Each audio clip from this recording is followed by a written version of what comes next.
muito antes dos reis da Babilônia, muito antes dos exércitos da Assíria trovejarem pelas planícies, muito antes das pirâmides do Egito perfurarem o céu, ou dos grandes palácios da Creta minoica se erguerem sobre o Egeu. Havia um povo que fez algo que ninguém havia feito antes. Eles construíram civilização, do zero. Seu nome era os Sumérios. E nos vales de rio cozidos pelo sol do que hoje é o sul do Iraque, eles não apenas sobreviveram, eles inventaram o mundo. Para entender a Suméria, você precisa primeiro imaginar a paisagem.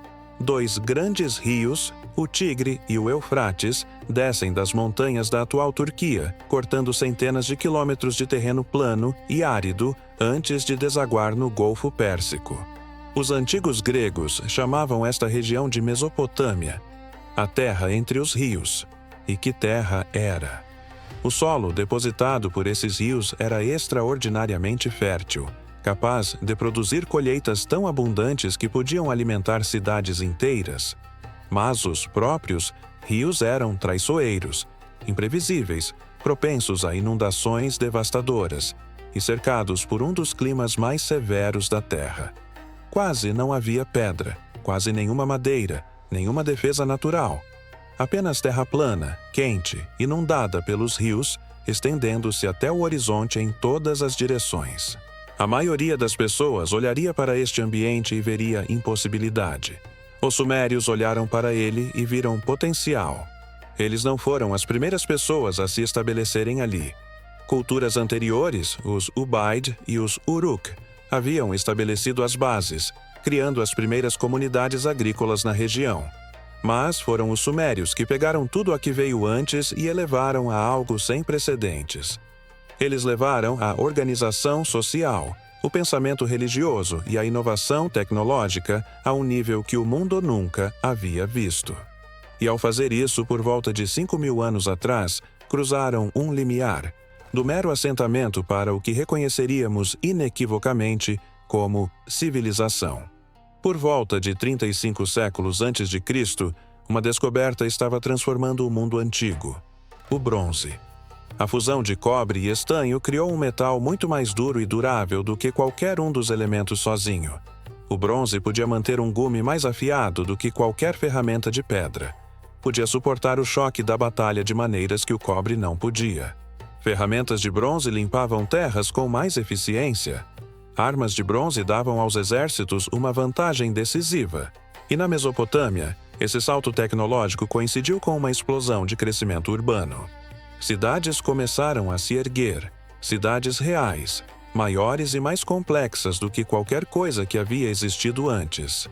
E aqui está o que é crucial entender.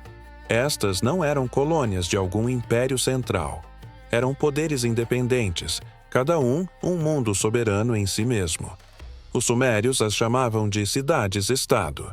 Uruk, Ur, Eridu, Lagash, Nippur, Kish. Esses nomes, com 5.000 anos de idade, já eram lendários em seu próprio tempo.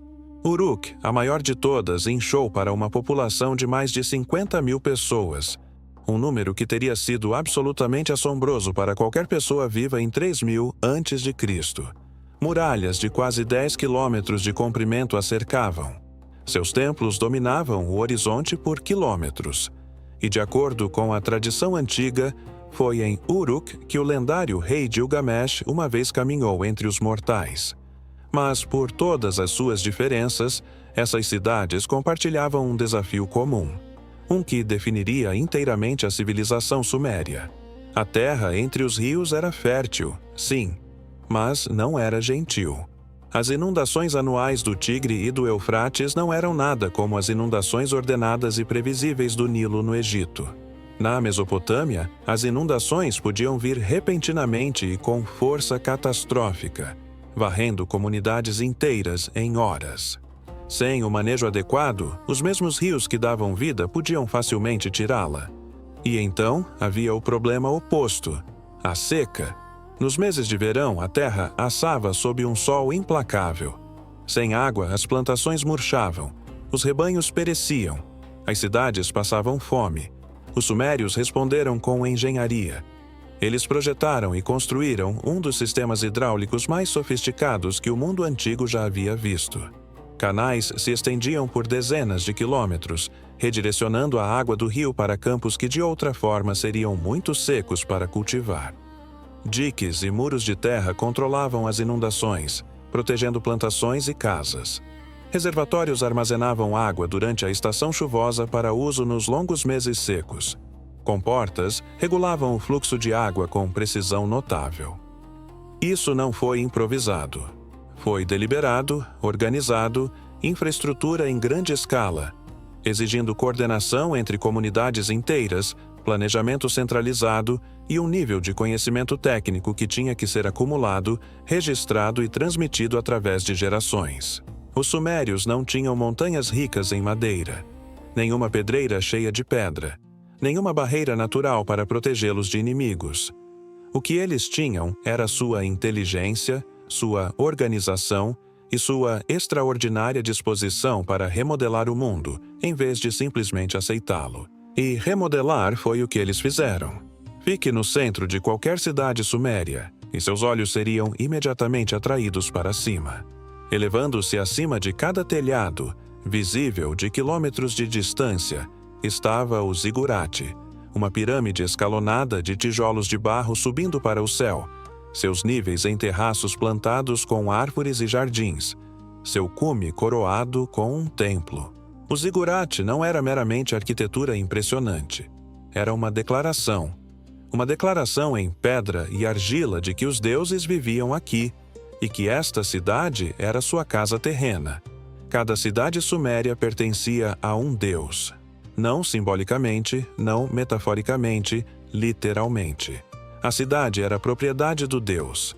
A casa do deus ficava em seu centro, e cada pessoa vivendo dentro de suas muralhas era, em certo sentido, uma inquilina em terra divina.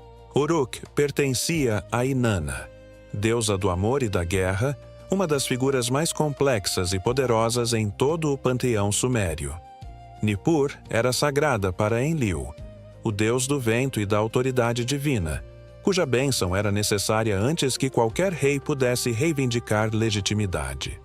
Eridu, considerada a cidade mais antiga do mundo pelos próprios sumérios, era o domínio de Enki, deus da sabedoria, água doce e das artes da civilização. Ur estava sob a proteção de Nana, o deus da lua, cujo grande zigurate ainda permanece parcialmente de pé hoje, quase 4.000 anos depois de ter sido construído. Isso não era meramente religião no sentido que poderíamos entendê-la hoje. Era todo o sistema operacional da sociedade suméria. O zigurate era o centro não apenas da adoração, mas de tudo. Dentro de seus recintos estavam armazéns armazenando as reservas de grãos da cidade, oficinas onde artesãos produziam bens sob a gestão do templo, escritórios administrativos com escribas registrando transações em detalhes meticulosos. O templo empregava agricultores, pastores, tecelões, ferreiros e mercadores, setores econômicos inteiros operando sob sanção divina. Quem governava tudo isso? Duas figuras compartilhavam o poder na cidade suméria inicial. O Ensi era o sacerdote governador, um intermediário sagrado entre a cidade humana e seu patrono divino, responsável por manter os rituais, os templos e o calendário religioso. À medida que as cidades cresciam mais complexas e a competição militar entre cidades-estado se intensificava, outra figura surgiu ao lado do Ensi, o Lugal, uma palavra que significa literalmente grande homem. O Lugal era um líder militar, um rei no sentido mais político e marcial que comandava exércitos e negociava com poderes vizinhos. Ambas as figuras se entendiam como servos dos deuses. O rei não era um deus ele mesmo, como o faraó egípcio reivindicaria ser, mas sim um administrador escolhido, governando em nome do dono divino da cidade. Sua autoridade era legítima apenas enquanto os deuses aprovassem. E para saber se os deuses aprovavam, você precisava de sacerdotes, oráculos, especialistas em rituais que podiam ler presságios, interpretar os movimentos de corpos celestes e declarar a vontade divina em qualquer assunto de importância, desde quando plantar colheitas até se ir para a guerra. A religião não era um departamento da sociedade suméria. Ela era a sociedade suméria. Por volta de 32 séculos antes de Cristo, os sumérios fizeram algo que mudaria a espécie humana mais profundamente do que qualquer ferramenta, qualquer arma, qualquer tecnologia antes ou desde então. Eles inventaram a escrita. Começou, como tantas grandes coisas, por razões profundamente práticas. A economia do templo era simplesmente grande e complexa demais para ser gerenciada de memória. Quantos alqueires de grãos estavam armazenados em qual armazém? Quantas ovelhas o rebanho do templo continha? Quem devia o que a quem? O cérebro humano, por mais brilhante que seja, tem limites. Os sumérios precisavam de uma maneira de registrar informações que durasse além de qualquer memória individual. Sua solução foi o cuneiforme, do latim para em forma de cunha. Usando um estilete de junco pressionado em tabletes de argila macia, os escribas criaram um sistema de marcas que começou como pictogramas simples. Um desenho de um boi significava boi. Um desenho de grão significava grão, e gradualmente evoluiu para uma escrita abstrata, altamente eficiente, capaz de representar não apenas objetos, mas sons, gramática e ideias complexas. Esses tabletes de argila cozidos ao sol ou em fornos sobreviveram milênios, e o que eles contêm é impressionante. Sim, os primeiros tabletes são livros-razão, contagens de grãos, registros de gado, contratos comerciais. Mas, dentro de séculos, os sumérios expandiram o cuneiforme para algo muito maior. Eles estavam escrevendo hinos para seus deuses, registrando mitos sobre criação e o grande dilúvio, compondo provérbios e literatura de sabedoria, rascunhando códigos legais, produzindo tabelas matemáticas, fazendo observações astronômicas, preservando conhecimento médico. E então, por volta de 27 séculos antes de Cristo, alguém se sentou e escreveu um poema. Seu herói era um rei chamado Gilgamesh, governante de Uruk, parte humano e parte divino. A epopeia de Gilgamesh é a obra literária mais antiga da Terra. Uma história sobre amizade e luto, sobre o desejo humano desesperado de escapar da morte, sobre o que significa estar vivo quando as pessoas que amamos não estão. Gilgamesh perde seu amado companheiro Enkidu e fica tão destruído pela dor que abandona seu reino para vagar pela terra procurando imortalidade, apenas para finalmente confrontar a verdade que todos os humanos devem um dia enfrentar. Escrito há mais de 4.000 anos, ainda devastador de ler hoje. Os sumérios não apenas inventaram a escrita, eles inventaram a possibilidade de que um ser humano pudesse falar diretamente com outro através de milhares de anos de tempo. A escrita, uma vez inventada, precisava ser ensinada. E assim, os sumérios criaram outra coisa que ecoaria através da história: a escola. Eles a chamavam de Eduba, a Casa dos Tabletes. Aqui, jovens, principalmente filhos de famílias ricas, sacerdotes e administradores, passavam anos dominando as artes escribais. O cuneiforme não era simples. As formas iniciais da escrita continham centenas de símbolos distintos, e dominá-los exigia anos de prática paciente e meticulosa. Tabletes de estudantes sobreviventes são documentos notáveis. Podemos ler os exercícios que lhes foram atribuídos, os erros que cometeram e corrigiram. Podemos ver que os estudantes sumérios memorizavam tabelas de multiplicação, trabalhavam através de problemas geométricos, estudavam múltiplas línguas e copiavam textos literários como parte de seu treinamento. Alguns tabletes até contêm o que parecem ser correções de professores nas margens.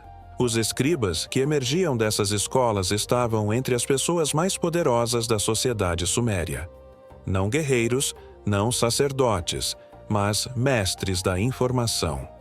Em um mundo onde a escrita era rara e complexa, a capacidade de ler e escrever lhe dava acesso à administração de cidades, à gestão de templos, à elaboração de leis, ao registro da história. Conhecimento era poder. Os sumérios entenderam isso primeiro. Mas a escrita foi apenas o começo do que os sumérios nos deram. Vamos falar sobre o escopo completo de sua inovação, porque é genuinamente de tirar o fôlego. A roda. Por volta de 35 séculos antes de Cristo, os sumérios inventaram a roda. Primeiro como uma ferramenta de oleiro para moldar argila e depois, em um dos grandes saltos de imaginação da história, a adaptaram para transporte.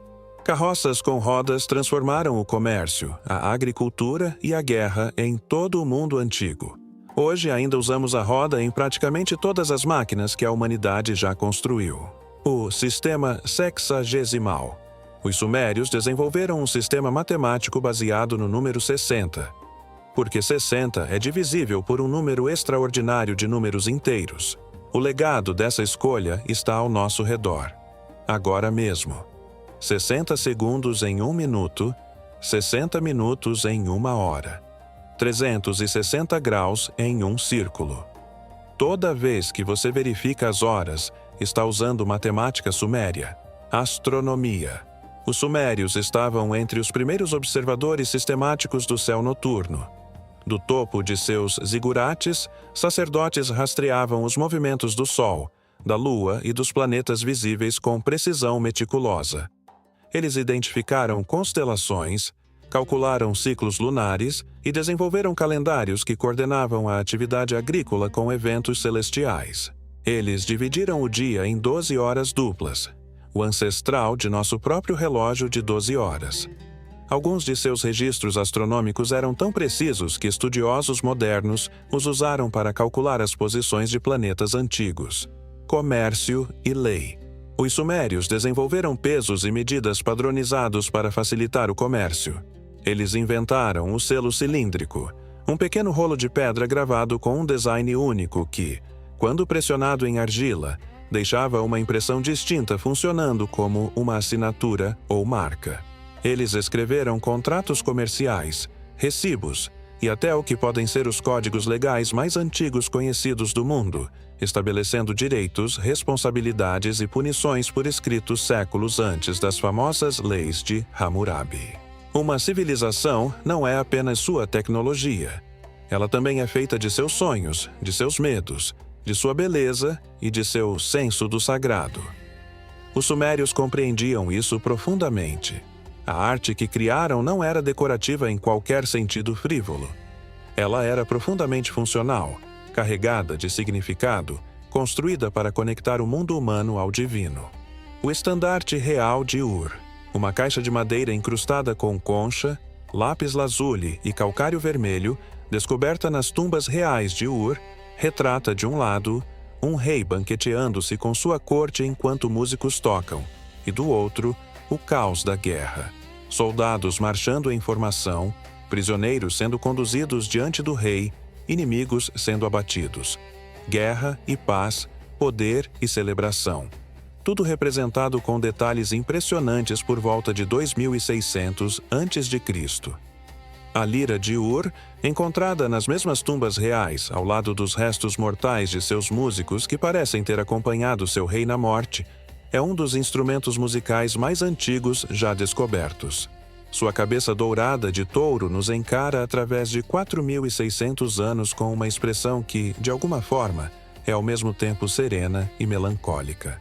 Milhares de pequenas estatuetas de pedra representando adoradores foram encontradas em sítios de templos sumérios. Figuras de olhos arregalados e fixos, com as mãos unidas em oração, colocadas nos templos para rezar continuamente em nome dos fiéis vivos que nem sempre podiam estar presentes. Os olhos são tão enormes, tão intensamente concentrados, que os estudiosos acreditam que foram feitos para manter uma vigília ininterrupta diante dos deuses, orando sem cessar, sem fadiga, por toda a eternidade. E havia também o próprio panteão sumério, uma das coleções de seres divinos mais ricas e complexas do mundo antigo. An, o Pai Celeste, distante e majestoso. Enlil, deus da tempestade e do vento, cujo sopro podia ser uma brisa suave ou uma força de destruição total. Enki, o astuto e compassivo deus da sabedoria e das águas, muitas vezes visto como o protetor da humanidade contra a vontade divina mais severa. E a Inanna, a mais vívida e complexa de todas, deusa do amor e da guerra ao mesmo tempo, apaixonada e terrível, cujos mitos incluem uma descida ao submundo que influenciou tradições religiosas em todo o Antigo Oriente Próximo. O Tu, o deus do sol, que iluminava tanto o mundo físico quanto o moral, servindo como patrono divino da justiça. Os mitos habitados por esses deuses, histórias da criação, narrativas de dilúvio, contos de rivalidade divina e heroísmo humano, não permaneceram restritos à Suméria. À medida que acádios, babilônios e assírios absorveram e desenvolveram a cultura suméria, essas histórias se espalharam e se transformaram. Os estudiosos identificaram paralelos notáveis entre as narrativas sumérias do dilúvio e a história de Noé na Bíblia hebraica. A descida de Inanna ao submundo pode ter influenciado conceitos de morte e ressurreição divina, encontrados em religiões posteriores.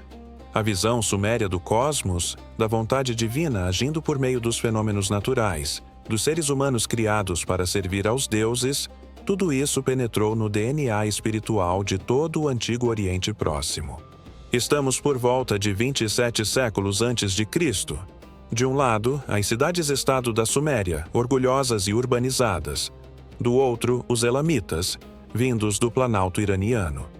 Este conflito não é apenas uma briga de vizinhos. É o primeiro registro histórico de uma guerra organizada na história da humanidade. Diferente das escaramuças tribais do Neolítico, a guerra entre a Suméria e o Elão foi uma guerra de estados. Pela primeira vez havia logística por trás do sangue. O agressor, Enmebaragese, o rei de Kish. Ele é uma figura fascinante porque transita entre o mito e a arqueologia. Ele aparece na lista de reis sumérios e em inscrições reais autênticas. A causa, como quase tudo na história, foi por recursos.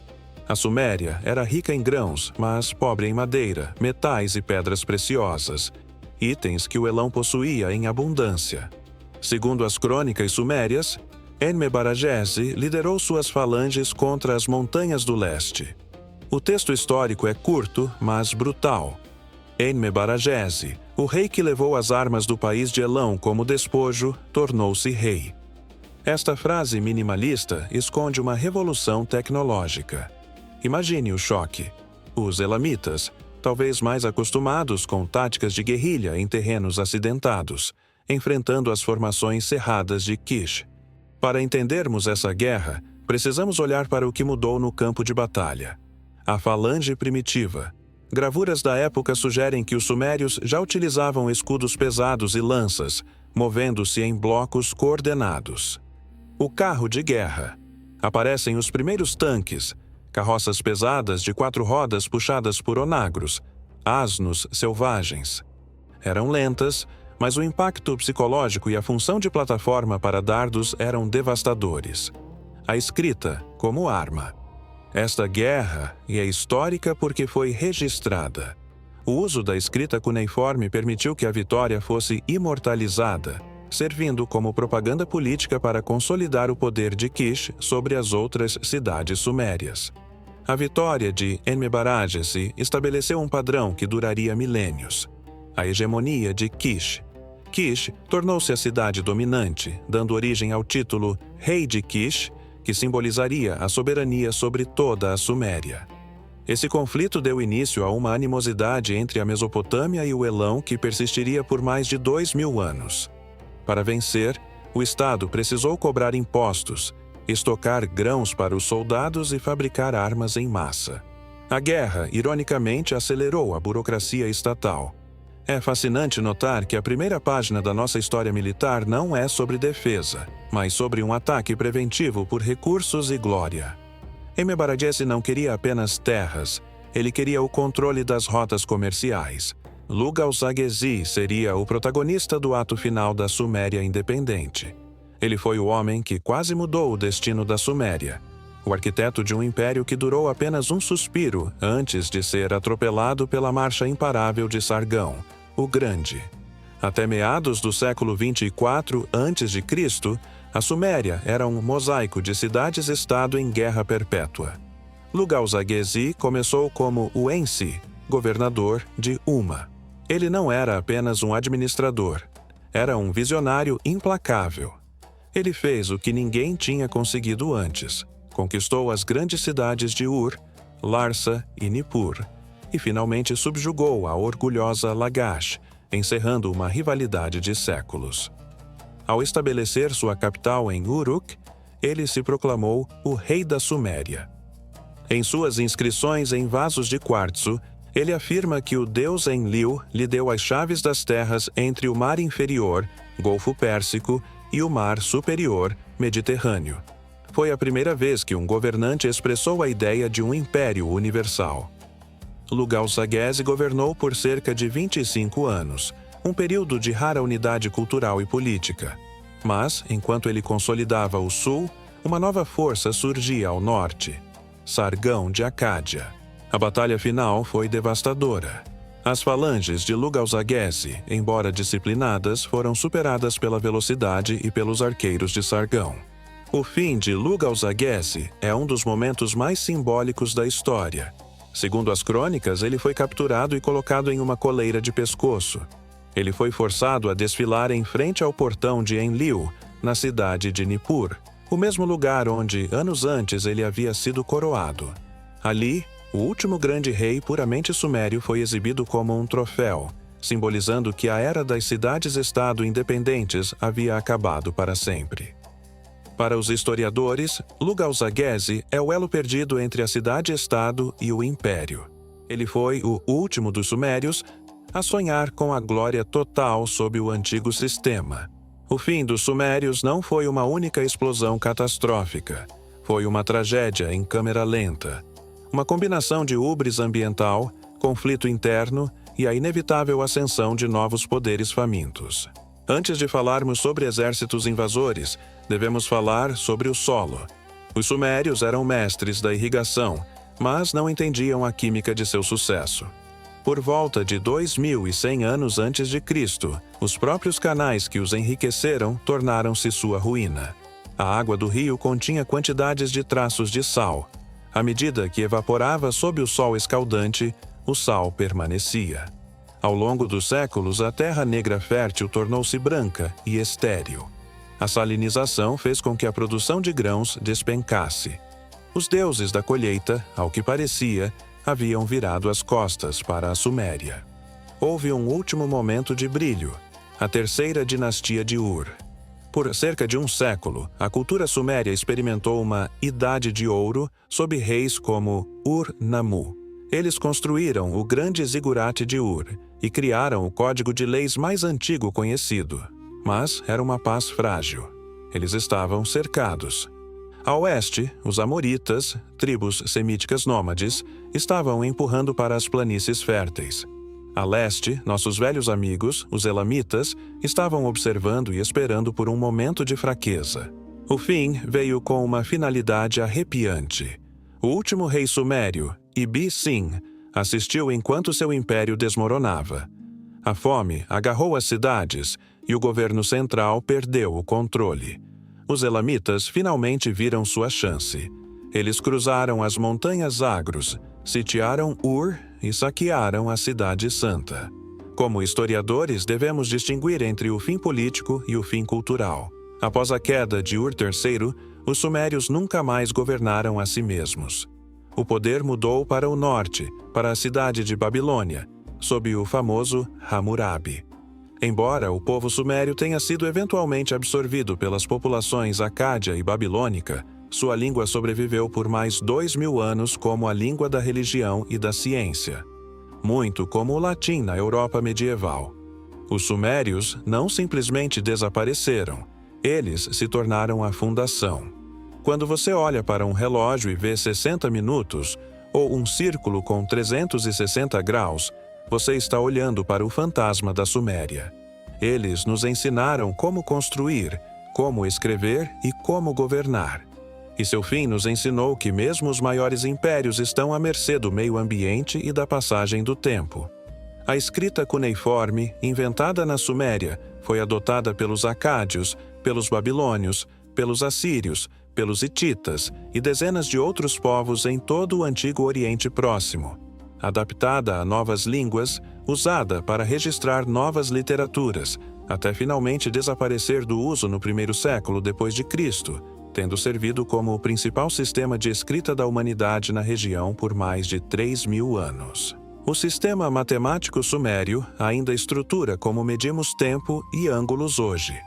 Observações astronômicas sumérias foram construídas pelos astrônomos babilônios, que passaram seu conhecimento para os gregos, que o passaram para os estudiosos árabes da Idade de Ouro Islâmica medieval, que o passaram para a Europa renascentista, formando uma cadeia ininterrupta de conhecimento que se estende dos zigurates de Uruk aos telescópios de Galileu.